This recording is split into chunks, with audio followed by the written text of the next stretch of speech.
Welcome to the True Life News Show today. Finally, the truth is getting out, everybody. This is huge.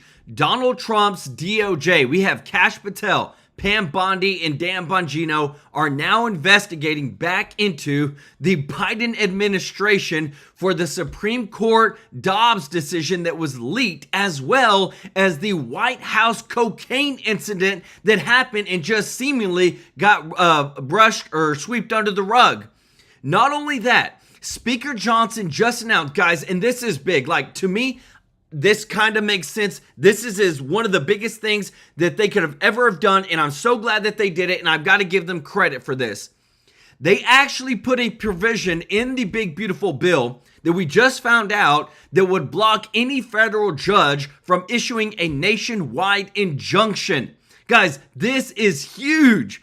Not only would this stop all the rogue activist judges from trying to control the sitting president, but it would be tied and codified into the law, guys. This is amazing. I love it. This is big. And not only that, Senator Mike Lee has announced that he will be working not only to add and codify DOGE cuts into the big, beautiful bill in the Senate, but will make sure to add provisions that not a single illegal alien can get Medicaid, because it's still allowed with the way the big, beautiful bill is, guys, which is, again, big, big, big news. Let me know your thoughts in the comments. And I do want to say that on this day, we want to thank all those that have served. We want to honor you. We want to honor your commitment to our country, your sacrifices to our country. Just want to say from the bottom of our hearts that we can't thank you enough. You deserve to be taken care of. There shouldn't be no homeless veterans. There shouldn't be no veteran that can't get medical care in any form or fashion. And we just want to say again, we honor you. We thank you. Everybody show some love in the comments section, if you don't mind, for our veterans on this beautiful Memorial Day. But again, guys, this is a big day because we got some huge news that has dropped today. The truth is finally coming out. The FBI is finally opening up new investigations into everything that has happened with the Biden administration. Not only have they reopened the case into the cocaine that was discovered at the White House under Joe Biden, but they've also are opening into who leaked the Dobbs Supreme Court decision on who voted what, because there was a lot of backlash over that as well. We also have another investigation that has been opened up by the FBI because a former Biden aide whistleblower that came out and admitted, listen to this, guys. I hope you're sitting down for this, because this is about as bad as it gets. This is why this investigation is starting. A White House aide that was under Joe Biden, a whistleblower, has came out and admitted that staff felt justified doing undemocratic things to stop the existential threat of Donald Trump. So now they're looking to every action that was taken by White House aide staff to determine all the stuff that was undemocratic. Guys, this is huge. We have Speaker Johnson, who has just said that the Senate is going they put in the bill, in the big, beautiful bill, to block activist judges from issuing nationwide injunctions. This is huge.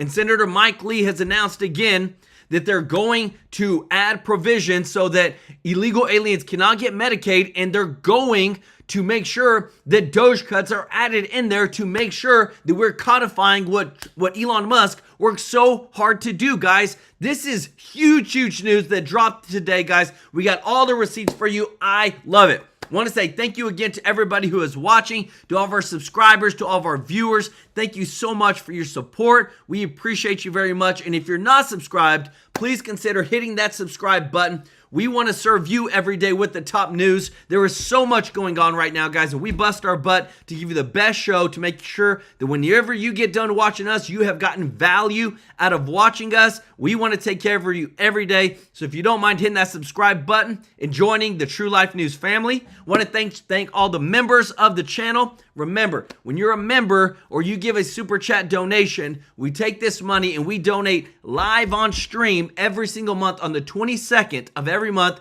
to a local charity to help out people and change lives, guys. And we have thus far given over $36,000 in the past 8 months since we started doing it with your support. So I want to thank you from the bottom of my heart for helping us continue to make good, positive change. And if you don't mind doing us a huge favor of hitting that thumbs up like button, we got a big show today for you guys with breaking news. Again, they are opening up new investigations into the White House cocaine incident, the leaked Dobbs decision, the White House whistleblower staff that just announced and came out and said that the staff did things that were undemocratic, and they justified it by saying they were trying to stop the existential threat of Donald Trump. Speaker Mike Johnson actually put it in the bill to stop and block all the rogue judges from issuing nationwide injunctions.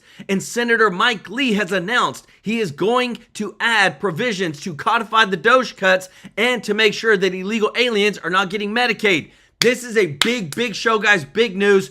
Appreciate your support. Let's jump right into it. Check this out. Left loves to paint President Trump as an evil aristocrat, someone who's out of touch with the average American, yet his approval ratings would say otherwise in recent polls. President Trump is taking aim at Main Street, not Wall Street, with his big, beautiful bill aiming to save you taxpayers money. Tax cuts, no tax on tips, no tax on overtime, and yet the Democrats all voted against all of that. Still, his big, beautiful bill is headed to the Senate for approval. Let's talk about that. I'm joined now by former Speaker of the House, Oklahoma House of Representatives, T.W. Shannon. We've also got Republican strategist and fellow with the Independent Women's Forum, Nicole Kipraloff, and also pop culture commentator, Adrian Gray. Great to have everybody here. T.W., I want to start with you. What's your takeaway from this big, beautiful bill? There was a lot of controversy about whether or not they were going to get this thing done in the House. Now it's going to the Senate.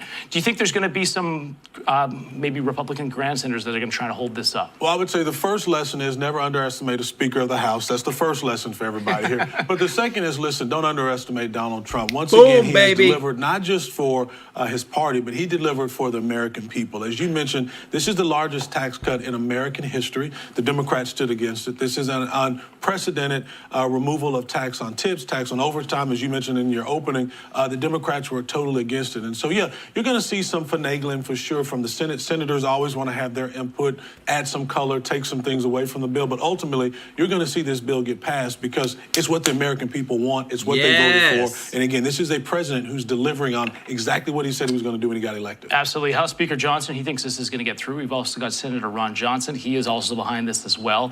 He's doing the media circuit here this morning. This is what he had to say about this bill and what's next. Watch. This is our moment. We've witnessed an unprecedented level of increased spending, 58% since 2019, other than World War II. This is our only chance to reset that to a reasonable pre-pandemic level of spending. Yes. So, Adrian, do you think that that is the case? I mean, we talk about spending. Obviously, we want to get that debt down. That's and guys, I want to go ahead and show y'all because with this big, beautiful bill, to me, this is just as important as anything that is in the bill, guys, is that it has just been announced that Speaker Johnson says that the Senate might remove the provision in the big, beautiful bill that blocks activist judges from issuing nationwide injunctions in every case. So what he's afraid of is that the Senate is going to remove that, but we do know for a fact that they have put in the bill that that no federal judge, none of the 800 plus federal judges can just issue any more nationwide injunctions like they have been doing, which remember, they have already issued over 100 injunctions against Trump to stop every single act of his agenda. But there is a provision in the big, beautiful bill to stop that. Let's just hope that the Senate doesn't do anything about that because, again, all it's doing is slowing Trump down. Trump has won over 90% of those injunctions, but they still have slowed him down so much. Listen to this. But the Republicans have framed this in a way where they're trying to reset what's happened and try to bring down this. And this bill is going to be one step towards that. What's your takeaway? Absolutely. Again, this is delivering what the Americans wanted. I know there's a little bit of criticism from some of the GOP, but I would say at the end of the day, Speaker Johnson said it best. He says, we put this together. We would like to keep the equilibrium at balance here. And so though there may be changes, he really suggests that everybody pushes this forward into July where they are going to present it to President Trump. One of the things, too, that's always been brought up, Nicole, is the Medicaid. Democrats have said, oh, they're right going here, to cut guys. Medicaid altogether. We're really not. The Republicans are looking at trying to get rid of some of the people off of Medicaid that probably shouldn't have it. It's called waste, fraud, and abuse. Waste, fraud, and abuse. House Speaker Mike Johnson talked about that this morning. Watch. We are not cutting Medicaid in this package. There's a lot of misinformation out there about this, Jake. The numbers of Americans who are affected are those that are entwined in our work to eliminate. Guys, I just have to say this. I appreciate that our people will actually go on all these left-wing media outlets and tell them, hey, look, quit lying to people. If you appreciate this, guys, if you don't mind hitting that thumbs up like button, this is huge because, again, too, we have the receipts to show you what is actually going on. Make fraud, waste, and abuse. So, Nicole, I mean, is this the Democrats' strategy? Is to continually push this lie that Medicaid, they're going to get rid of it altogether? It is. It's the mainstream media strategy of fear-mongering and the Democrats. The reality is, the facts are that 1.5 million illegal aliens are getting kicked off of Medicaid because that's an abuse of taxpayer dollars.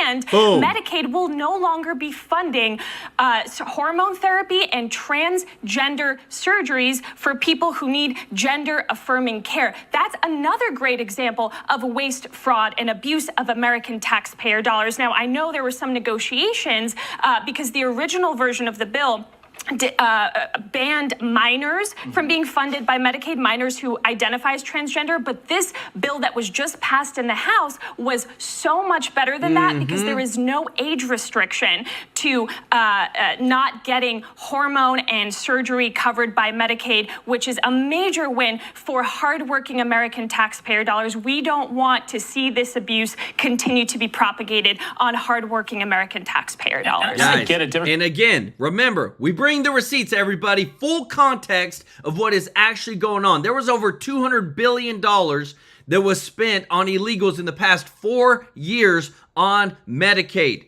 Guess what? In Medicare, guess what? We have Senator Mike Lee, who has announced he will try to re-add provisions to the big, beautiful bill removed by the House that make sure not a single illegal alien can get Medicaid. He said the House stripped some of it out, leaving many illegal immigrants eligible for Medicaid. We'll fix it. This is what I'm talking about, guys. This is putting America first. This is making sure that our tax dollars, our hard-earned tax dollars, go to our people. Mama Sage, welcome to the family. Let's go. And thank you so much, Lay Lewis, for gifting 5 TrueLife News memberships. Let's go. If you got a membership from Lay, show her some love in the chat. Growing the TrueLife News family, guys. I love it.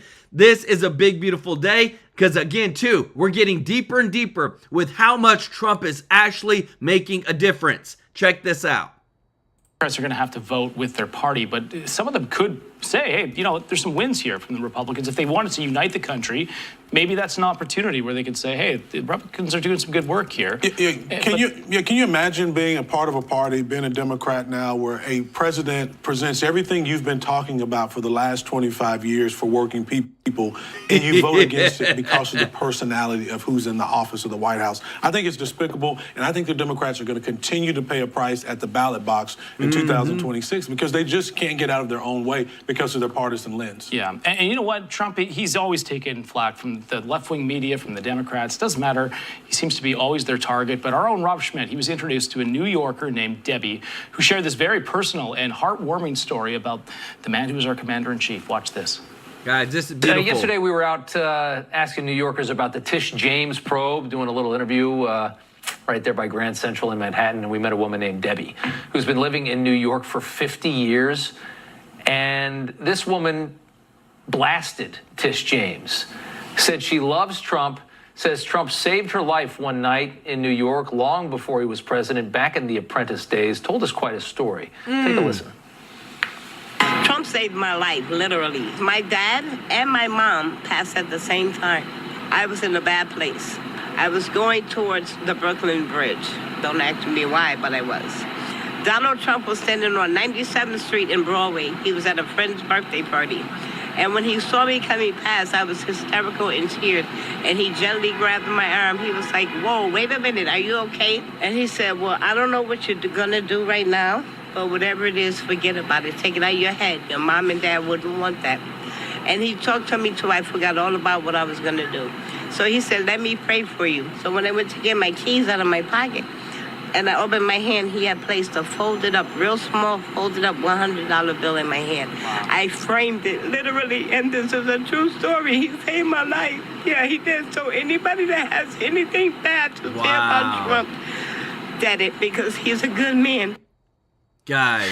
Wow, powerful words there. And, you know, you hear these stories time and time again about President Trump, and despite what the left-wing media frames him as. Yeah, guys, that's the thing. This is not the first time you've ever heard of a story about somebody just randomly talking about President Trump like that. And it's so beautiful, guys, because listen to this. There's another investigation that has been opened up by the FBI into the Biden administration that just got announced this morning for this, what you're seeing on the screen. This is what blows my mind. Former Biden aide admits staff felt justified doing undemocratic things to stop existential threat of Donald Trump. So you mean to tell me that they totally broke the law? They did things they shouldn't have done, undemocratic things. And now that it's all coming out because of whistleblowers, now the investigations are starting. But you get to hear from real people over how Trump's actually been. Look, we know he's a hard butt, but that's kind of what you want as a president. You don't want somebody who can just be pushed around,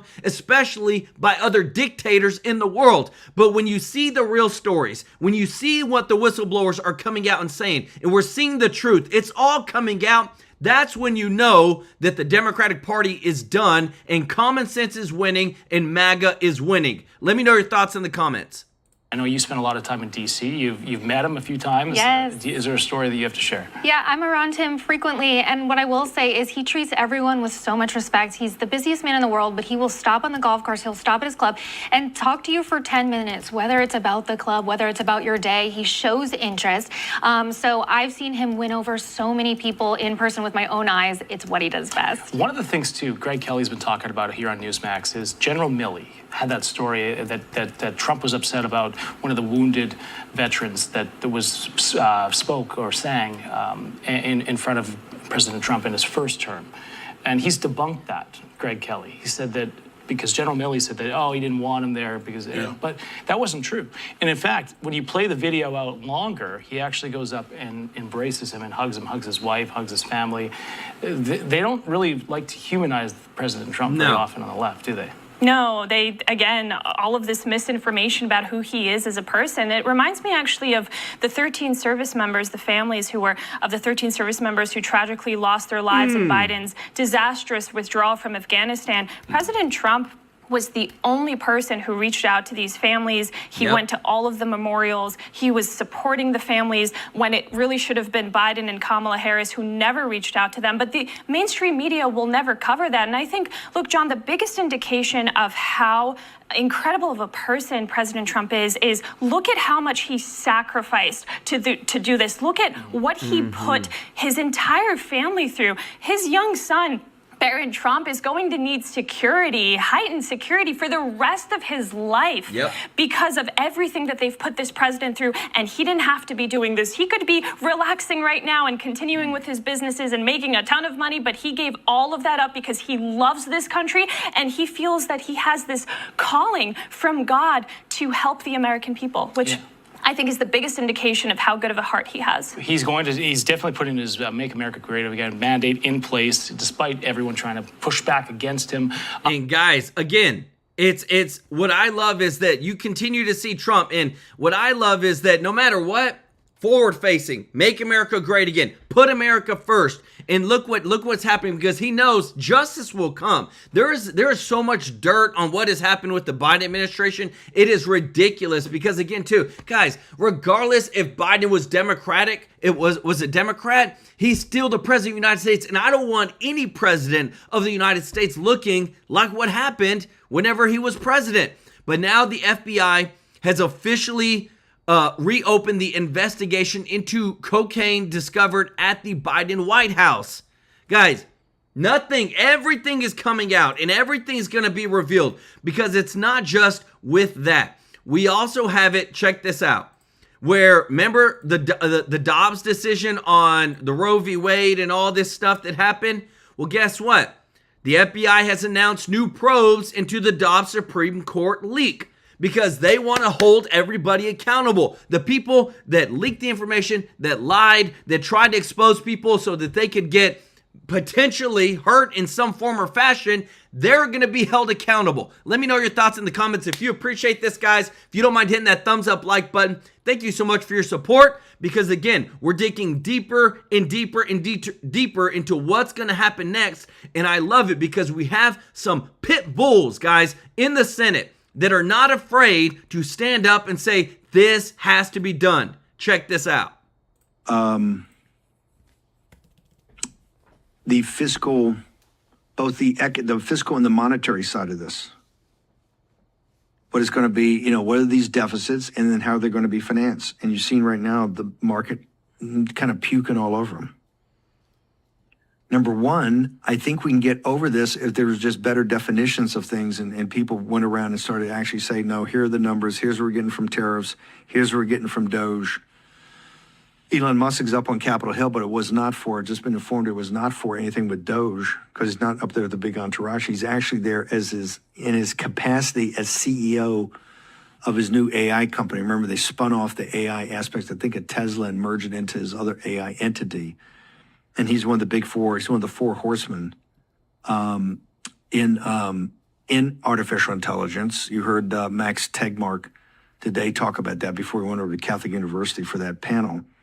Elon is up there, my understanding, meeting with the heads of the Commerce Committee and certain committees that are involved in artificial intelligence to get them up to speed on what's going on, not in a DOGE capacity. So that's where we are. This one's hanging in the balance. It is a self-imposed Memorial Day, because they do go on a break, believe it or not, over Memorial Day. But from Johnson, this is logical. You have to have forcing functions to get these people to move. One is that you're going to hold them over a holiday weekend. And so you force him. If he lets that go and he gets in the next week, who knows when he can get this thing done? He's using his leverage to try to get something, and that's why it's always been this Memorial Day. Speaking of Memorial Day, I want to talk about, always, as you know, we always make a big deal about Memorial Day around here, and always thanks to Robin Parker Sig and the entire team of Real America's Voice, always very helpful in putting together the shows. Also, Trump's a no deal, although Caroline Levitt just told you there's no deal yet. Progress was made. And because I think there's a pretty deep fissure here. And I think it's going to get worse in the Senate. I just don't think the Senate people have been as vocal about it, but we know there's a bunch of no's in the Senate right now, given this question of the deficits, given the fact that this does make cuts. It kind of makes historic cuts in regard, particularly to mandatory spending. This is one of the things that's been at the top that Russ Vought has tried to accomplish, that Russ Vought's been working on. And guys, I want to show you this, because one of the biggest persons that's coming out now, again, who's fighting, she's not even in the Senate. But look at this.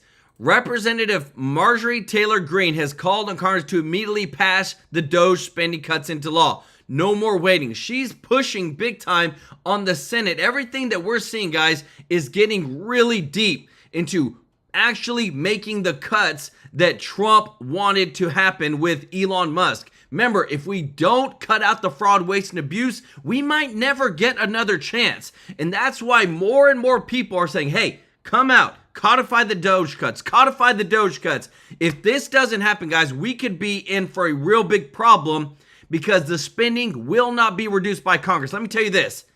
They didn't put any big DOGE cuts in the big, beautiful bill. They did put some really good stuff in there, but now it's up to the Senate to actually get the job done.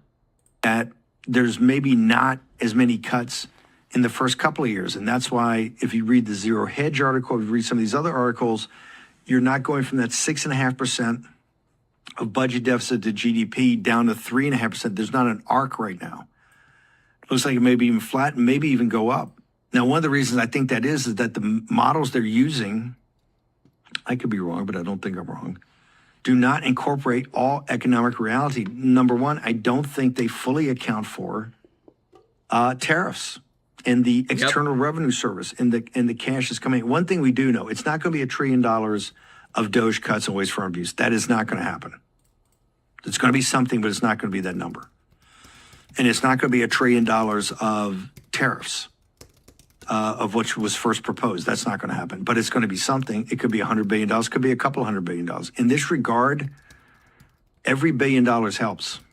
Yes. Remember, the rescission package that they won't put forward, that Russia's hesitant to put forward because it's not sure that has Republican support, is only $9 billion. $2 billion for NPR and PBS, and another $7 billion, I think, for various other things that DOGE found to try to codify.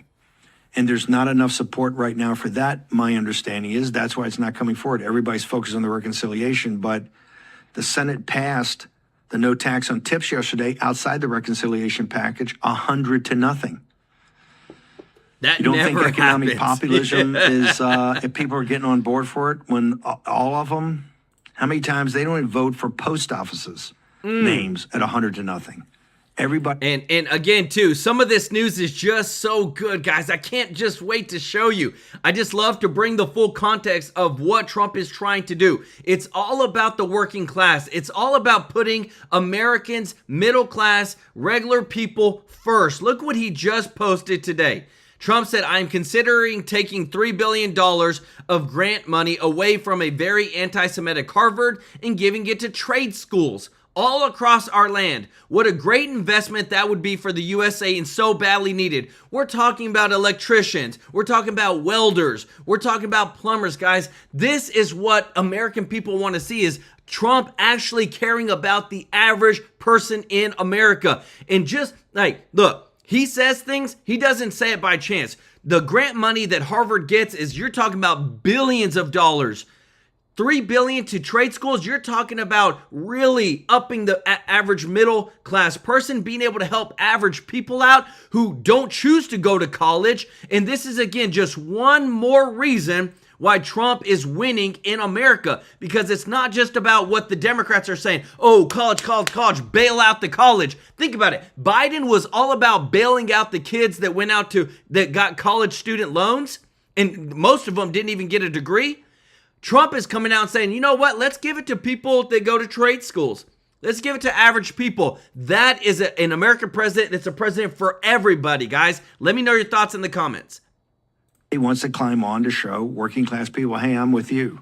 Working In class. the Democratic Party, particularly if you look at the last 48 hours, they're internally, self-flagellation about there's no message, they don't know what they're doing. And it all comes back to one thing. This is this Robert Reich piece in The Guardian about a week ago. There's no economic populism. There's no real math about what their plan is, not just on taxes, but how to grow the economy for working class people and the middle class.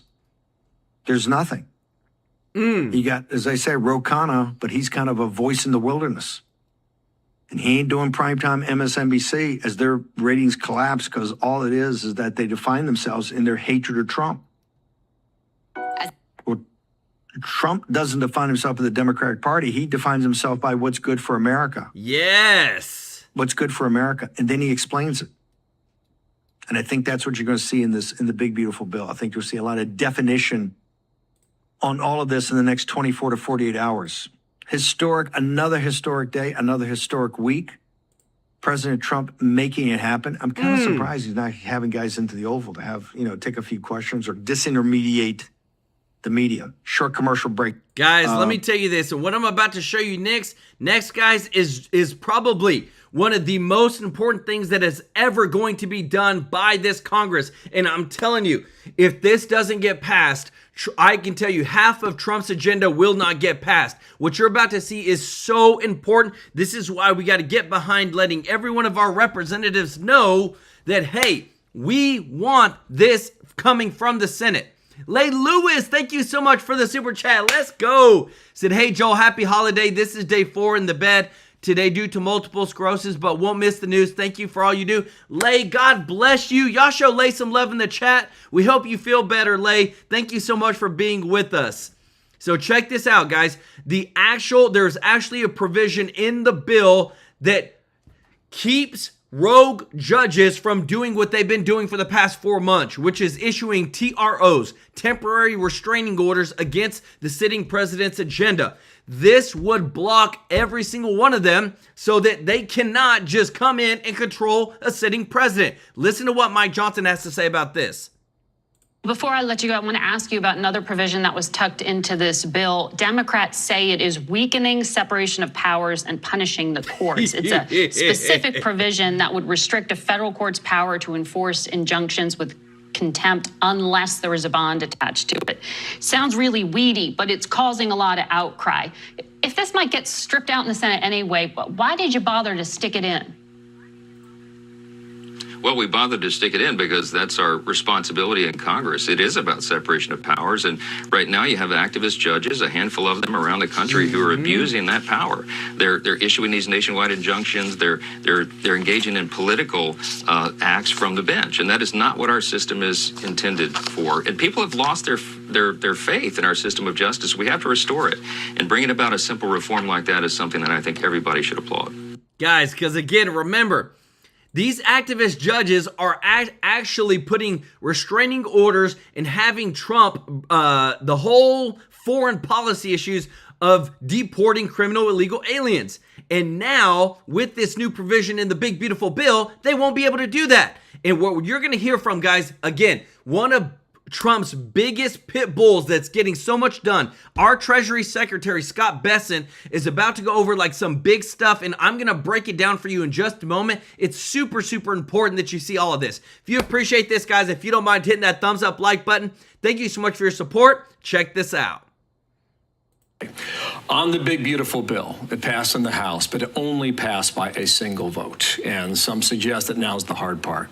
Here's Senator Ron Johnson out of Wisconsin on what's expected next on the Senate side. I've already said it, in its current state, is completely unacceptable to me.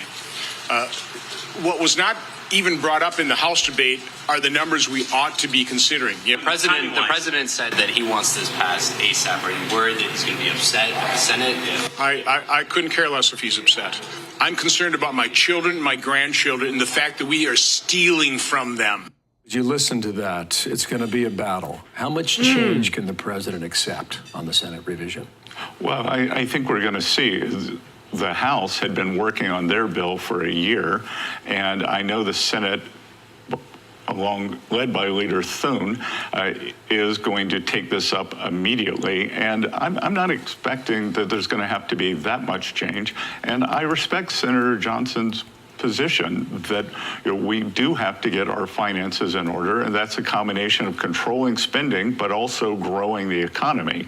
We did not get into this fiscal mess overnight. This has been a long process. We're not going to fix it overnight. I'm aligned with Senator Johnson on fixing it. I think we've just got to be careful on the timing. You mentioned economic growth here in your comment there. This bill adds trillions to our debt. How is that acceptable to this administration? Well, again, you're referring to the CBO scoring, I believe, which is tenure scoring, and it's DC style scoring. So remember, the CBO scoring does not take into account the economy growth or the tariff revenue that we're starting to get. So just context, guys. Remember, there's always much more to the story, and we want you to know everything.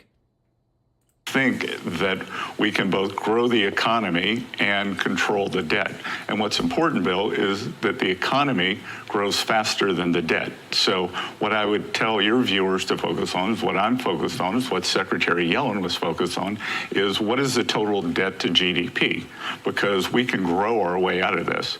That if we change the growth trajectory of the country, of the economy, then we will stabilize our finances and grow our way out of this.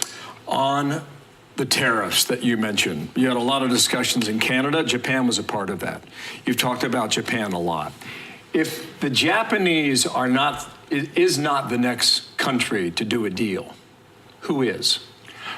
As I mentioned before, we're far along with India, and they got in early on. Many of the Asian countries have come with very good deals. So there are 18 important trading partners, and I would say with the exception of the EU, most are negotiating in very good faith. Who do you think goes first? Let's go. We're going to have to see. Is it a summer battle? Do we take this into the fall? And if we take it into the fall, are we talking about 2026? To do a deal you can announce publicly? With the EU? With the EU, with anybody. You pick it. No, look, these deals are moving quickly, and I think as we approach the end of the 90-day period, we're going to see more and more of them announced. Okay, is that July then?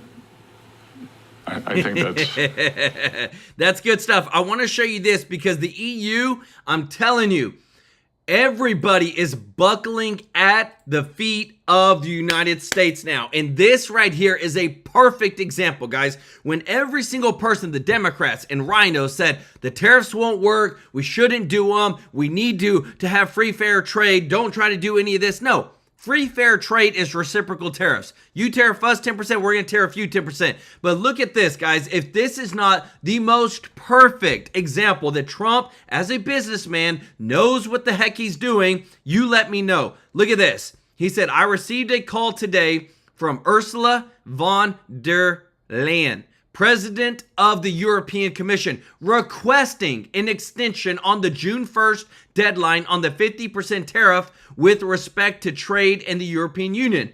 I agreed to the extension to July 9th, 2025. So we gave her a little bit over a month.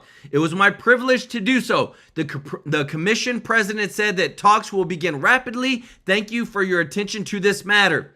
You see, guys, they know that they better get in line, do and work with us in a free and fair way, or else they're going to get these tariffs, and they don't want it, guys. And this is what I love, is that everybody that said that these wouldn't work and everybody was going to leave us and go to China or go to Russia, we have over 100 countries that we are working with deals on. We have huge things that are happening, especially even with like the European Union, that guess what? We're going to finally get free, fair trade. That's why Trump said when this happens, it's going to make America great again, because we're not going to get ripped off by every single country in the world. Because think about it.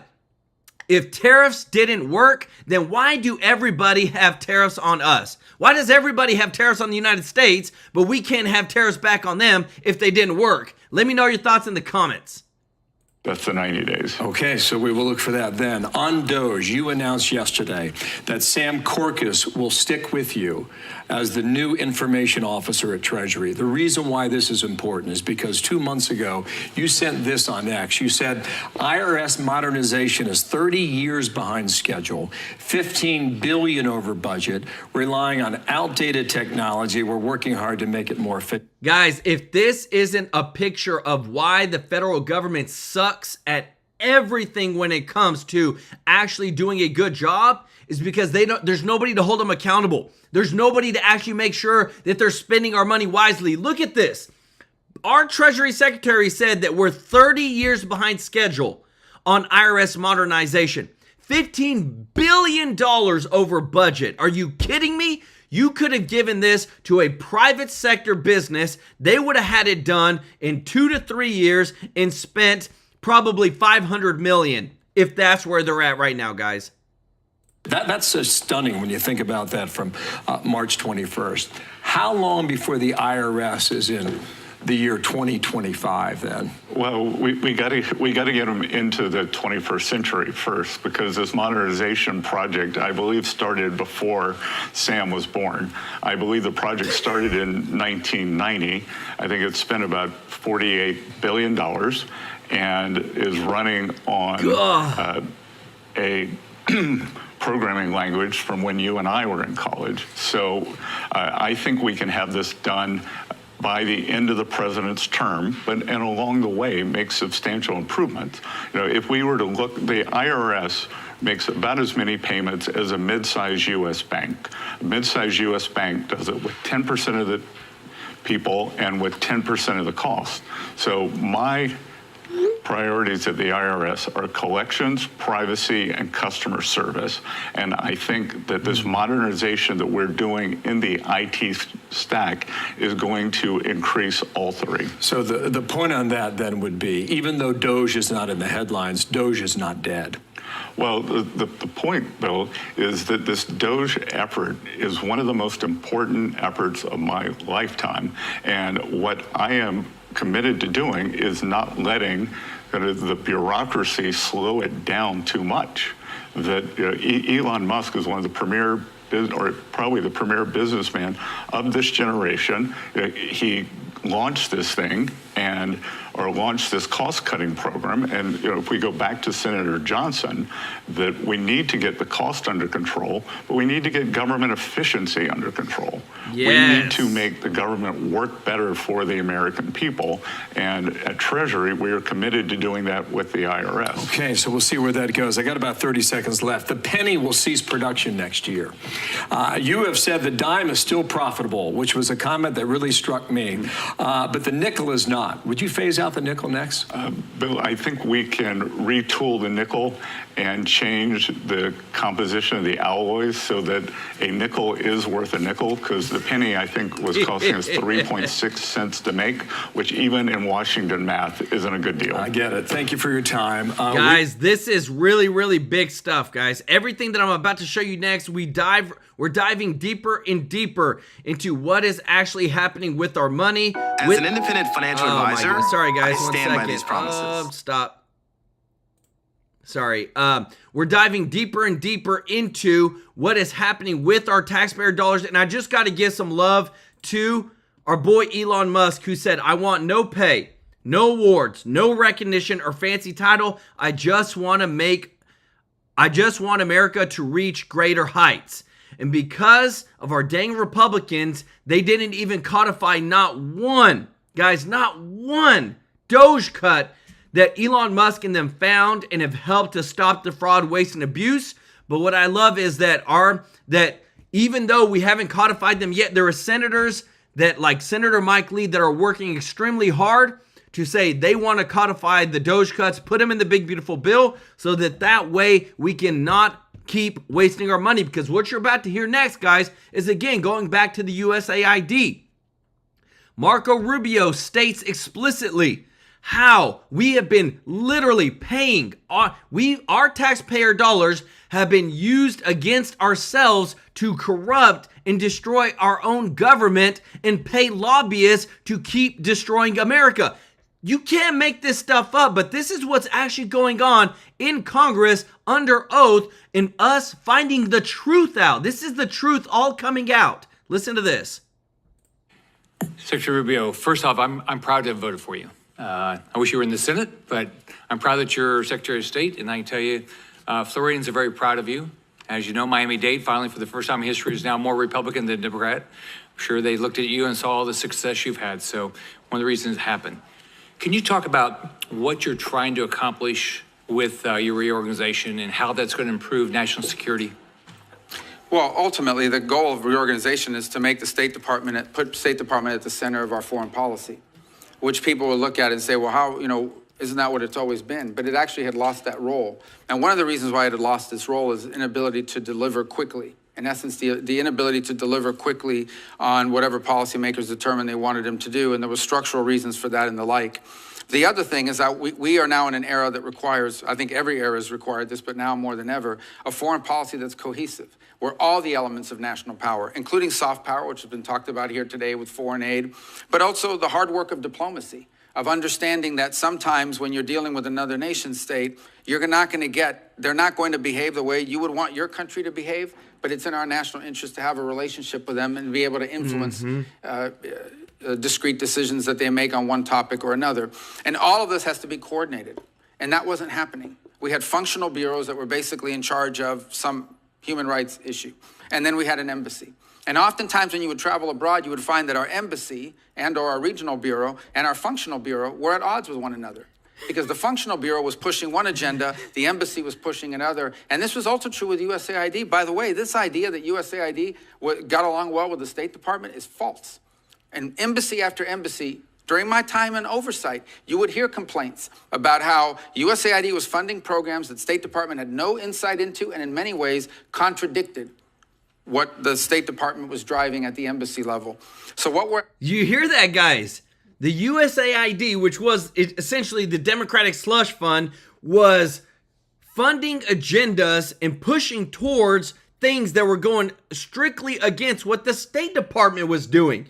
We have been literally fighting ourselves with our own money, and we're not talking millions of dollars. We're talking tens of billions of dollars. Remember, USAID was getting $60 billion a year before this was stopped. Asking for now through this reorganization is to bring it all under one roof so that we can conduct foreign policy at the regional and local level in a way that's cohesive and concise and can deliver results. But it's also where you're going to get the best ideas from. I read cables from our missions around the world every single day. Some of the most important information that I get as Secretary of State is not from intelligence reports, it's not from news articles, it's not from briefings from somebody. It is from a cable that comes directly from that embassy that is identifying a problem and or an opportunity that I may not hear about for months if it ever makes its way through the system. So we want to empower that because that's our front lines. These are the people that are on the ground every single day, dealing with the government, dealing with society, and they're identifying opportunities and problems months, if not years, in advance of what Maine State or others are identifying. So the goal of reorganization is to shorten that time frame because we can't afford to move slow. The world moves very, very quickly. This decision we made on Syria, had we run that through a traditional process, would have taken months and months and months of interagency this and people talking that and all the different boxes that have to be checked in some memo that gets to me. Our ability to move quickly on a discrete, on a unique opportunity in a time-effective manner, I think is going to bear dividends for the national security of our country if it works out. And we want to be able to see more of that. And that's really the goal of reorganization. People think this is a cost-cutting exercise. There may be savings. There need to be savings. We just had our credit rating downgraded. You talk about a foreign policy problem? That's the first thing our foreign interlocutors wanted to mention to me on Sunday in Rome, is that our credit rating was just downgraded. We have a debt problem, but that's obviously not a State Department issue, but that's our problem. But that's a problem. But this is not just about cost savings. This is about providing a more efficient, faster moving, more effective State Department and as a tool of diplomacy. The State Department should be at the center of American foreign policy making. And that's our goal, to create one, to reorganize one that can deliver on that. I want to thank you and President Trump for your focus on Latin America. Can you tell me what do you think the proper role of the Organization of American States is? What should they be doing? Well, you would think that they would be able to be a forum to deal with challenges in the region. None more pressing right now than what's happening in Haiti. I mean, Haiti's basically been taken over by a coalition of gangs who just, they're not interested in governing the country. They're not interested in running the country. They just think if there's no government, we're in charge of this territory. And from here, we can do all the drug running and organ smuggling and human smuggling, all the stuff we want. And that's what they're trying to do. And that's what they're doing. That's a very unique challenge. Our traditional peacekeeping missions are designed to keep ideological groups from fighting each other, or tribal groups from fighting each other, or in many cases, nation states from fighting each other.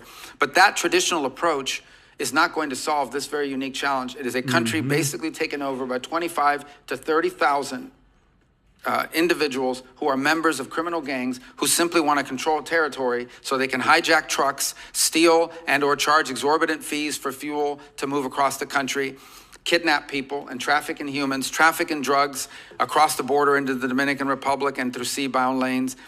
And there's things that we need to do. For example, we need to figure out, and we've been working with the Department of Homeland Security, the FBI, the ATF, and others on how can we cut the flow of guns that are leaving the Miami River on containers and reaching not just Haiti, but Jamaica and Trinidad and other places. So there's more we can do on that front. But from the OAS's perspective, if ever there was a regional crisis, that you would think an organization like this could step forward and provide a force or a group of countries that working together could help solve it, would be the OAS. And we're prepared to play a leading role in that.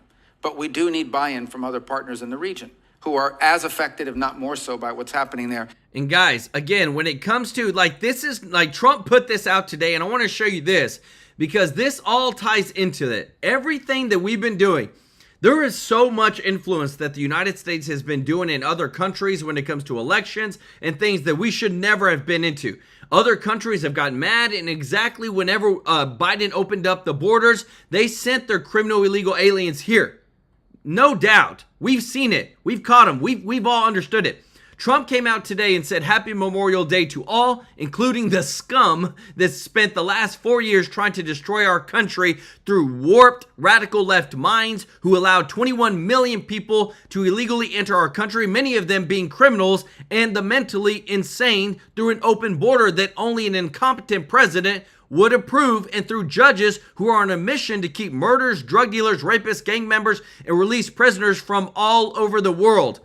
We have been through USAID and other forms, guys, have literally done some bad stuff in terms, and I'm saying it, guys, the United States ain't perfect, but the people that have been in charge that we're now exposing, they've been trying to cover this up for a long time. And look at this. This is a new whistleblower that has come out that said former Biden aide admits staff felt justified doing undemocratic things to stop existential threat Donald Trump. So when we show you all this stuff that's coming out of where the money's being spent, how much we have been affected by this, guys, it has literally blown my mind, because when we go back to where did it all start up? It all started with the cover-up. It all started with what you're about to see here, because when you're allowed to hold the highest office in America, and you're able to execute at the highest level with the auto pen to make changes at from the United States of America as presidency, this is why we're seeing so much corruption. Let me know your thoughts in the comments. If you appreciate this, guys, if you don't mind hitting the thumbs up like button, check this out. Decline and how it directly led to the decline of our country. 4 years of failed immigration policy, even national security decisions affected. Don't take it from me. That's coming from Democrats. We'll show you the evidence in a moment, which comes as subpoenas are set to fly as soon as a week from today. When do you expect these subpoenas to go out? Well, the letters have already gone out to the staffers as well as Dr. O'Connor. So if we don't hear anything from them in a week, then I would expect to start seeing subpoenas. Tick-tock, the clock is ticking, but will subpoenas be enough? Maybe it's time for a special counsel to take the lead. Boom. Federal regulations call for a special counsel if, one, there are extraordinary circumstances, and two, when it's in the public interest. Well, here are two of many reasons why the evidence of a deteriorating commander-in-chief calls for just that. Number one, campaign aides around Biden knew about his decline before he became president. Listen to this. As far back as 2019, they knew. And yet they told us he was fit to be the leader of the free world. For another 4 Listen to years. this. During an 8-day grueling bus tour in Iowa in December 2019, Biden gave his aides pause. While doing prep, he struggled to remember the name of longtime aide Mike Donnellan. You know, he said, groping for it. His aides side-eyed one another. Donnellan had worked with Biden since 1981. Okay, that's 7 years before I was born. He couldn't remember his name. And 1 year later, so in 2020, Biden talked to voters on Zoom, and it was a total disaster. Listen to what Alex Thompson's book says. Biden would sit in a room with several monitors beaming the face of real Americans in front of him. The videos came back, hours of footage. Some on the team couldn't believe their eyes. The videos were horrible, one top Democrat said. He could not follow the conversation at all.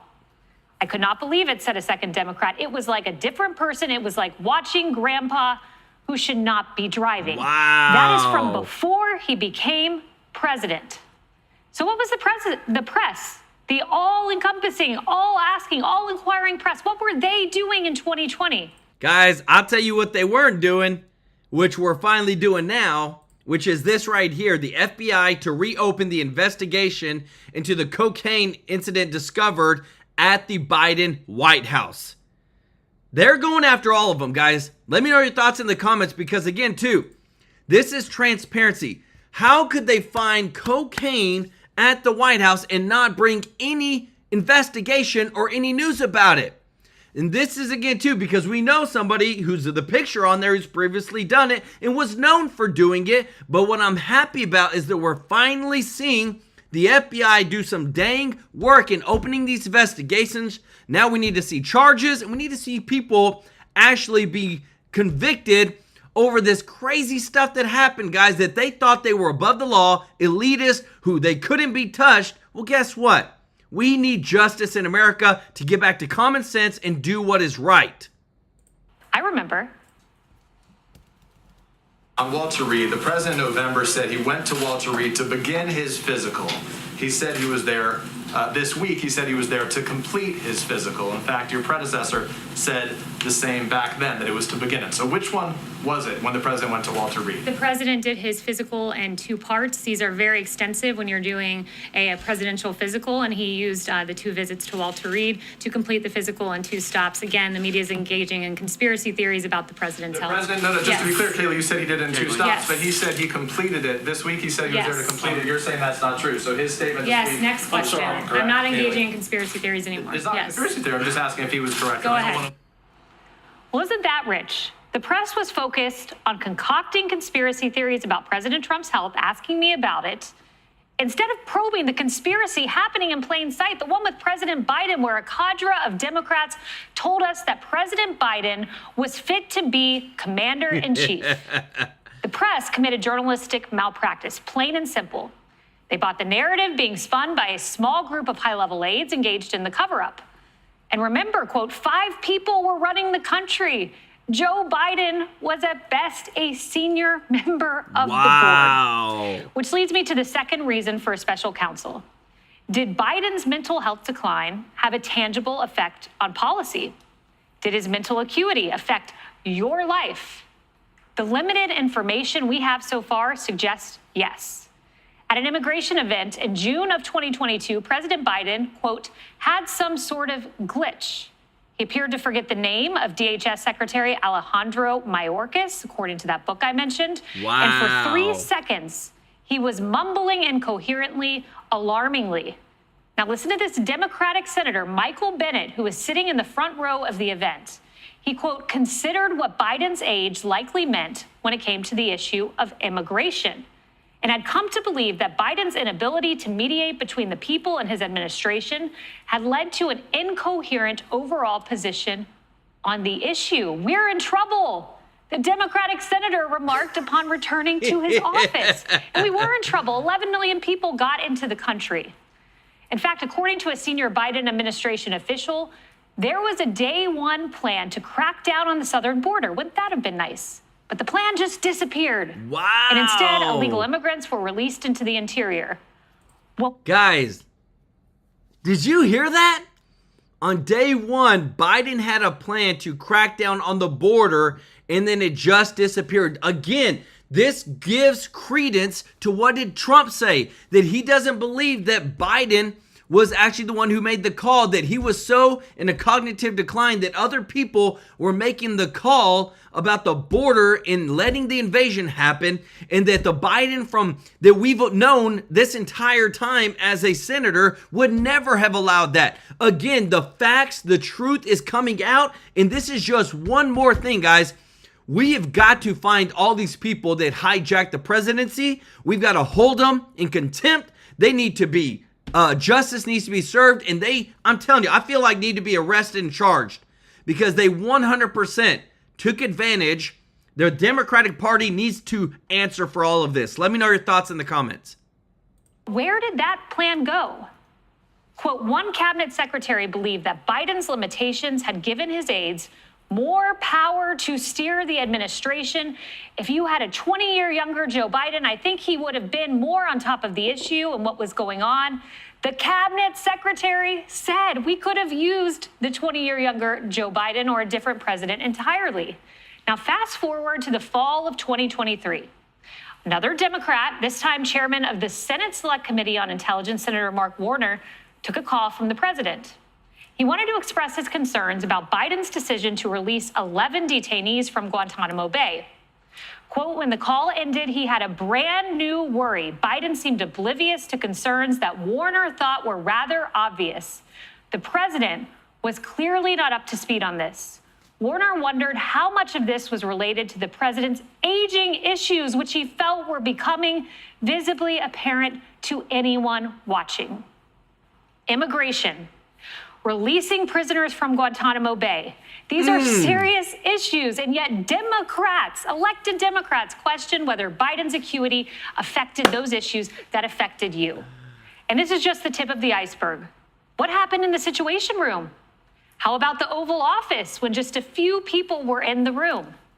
My next guest says the way to get the answers is indeed a special counsel. Guys, again, we are moving into getting the truth like never before. And what I love too is that we are now looking into probing everybody, guys.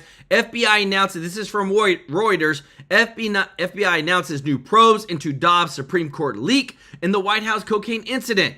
This right here is what we've been waiting for. We have been looking forward to seeing what is the actual truth of what happened during the Biden presidency, what actually happened when it came to just running the White House on a day-to-day basis, because we see what it's like to have a president now. But when former Biden aide admits staff felt justified doing undemocratic things to stop existential threat of Donald Trump, guys, we know there has to be investigations. With this whistleblower coming out and saying these things, there has to be 100% every single White House staff aide. What did you do? What actions were you a part of? What did you execute? How much was Biden involved? What did he sign off on? Who signed off on the auto pin? And make sure that we know who we need to hold accountable. Because this right here, this is about, to me, as treasonous as it gets. You're going to change and do undemocratic things at the highest level of the White House while the president is in cognitive decline just because you don't like Donald Trump. That is not how America works. Let me know your thoughts in the comments. If you appreciate this, guys, if you don't mind hitting that thumbs up like button. I want to say thank you to all of our viewers, to all of our subscribers, guys. We appreciate you so much. We're so grateful to have your support every single day. And if you're not subscribed, please consider clicking that subscribe button, joining our family here at TrueLife News. Guys, we want to bring you the best show every single day. There's so much breaking news that is going on. We are living in history right now. And we want to make sure that you get the best show, the best news, all the receipts every single day. That's why we bust our butt to give you the best show every day. We love you all. Appreciate you so much. To all of our members of the channel, to all of those that give a super chat donation. Remember, when you give to our channel, we take that money and we donate on the 22nd of every single month live to local charities. A couple of days ago, we donated over $3,000 live on stream. You saw this guy donate to a local children's home. And guys, we are changing lives. This channel is changing lives, and we're going to continue to grow our family. We're going to continue giving more and more every single month, and it's all because of you. Thank you so much for liking and sharing our videos. I want to give some love to Mama Sage, Lay Lewis for gifting 5 True Life News memberships, as well as a super chat, Seeker8955, William Walker, Grimwrath. Guys, show them some love in the chat. We appreciate you so much. Happy Memorial Day. Thank you again to all of those that have served our country. We honor you. We thank you for your sacrifices. We thank your family for their sacrifices. And from the bottom of our hearts, we truly appreciate you. And again, that's why we got that flag up, guys. We are America first. We want to take care of our home. We want to make sure that our families are taken care of, our seniors are taken care of, our children are taken care of. That's what matters to us. We love you. We thank you. We'll see you in the next one. Take care. Bye-bye.